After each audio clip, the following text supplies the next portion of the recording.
Good morning, brothers and sisters. I welcome you to our daily devotion insight. And this morning, I would like to share the devotion entitled as Having Ears to Hear. I will read from the book of Acts, chapter 11, verse 22 to 23. It goes like this. Then the report about them reached the ears of the church in Jerusalem, and they sent out Barnabas to travel as far as Antioch.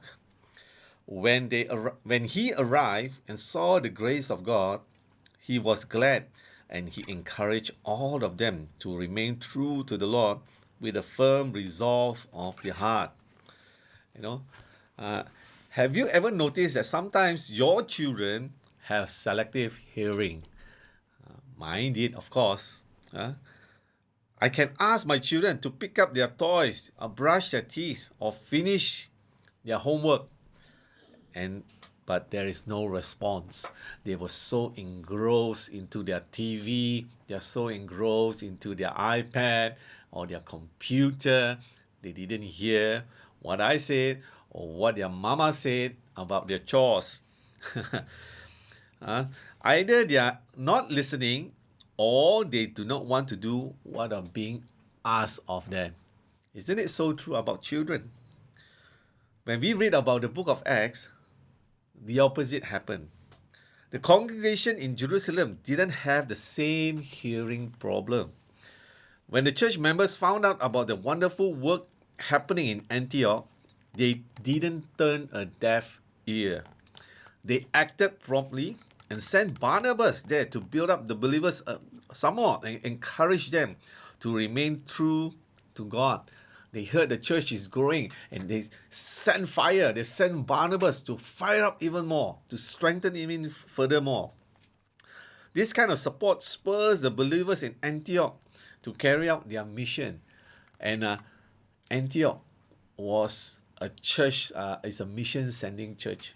They were pivotal in the missions of God back in those days. If you study the church history, Antioch church is a sending church because they were firm and because of they were being built. They didn't start big, but they were small, but because of this encouragement, they continued to grow strong, and later on they were pivotal in the church missions.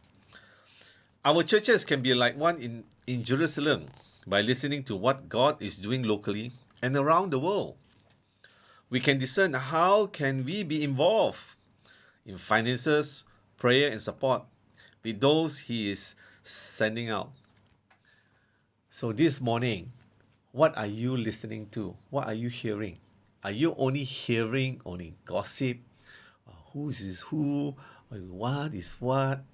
Or you're hearing the needs of the church, your needs of your neighbor, or someone in need of prayer, or someone in need of help with finance, or someone in need of job, or someone in need of food, or other encouragement.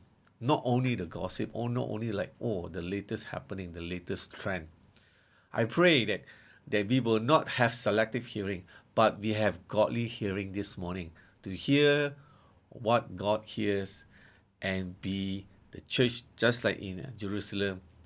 We are proactive. When we hear it, we are proactively acting upon it. So let's listen to what God asking us to do this morning. Amen. May the word of the Lord blesses you.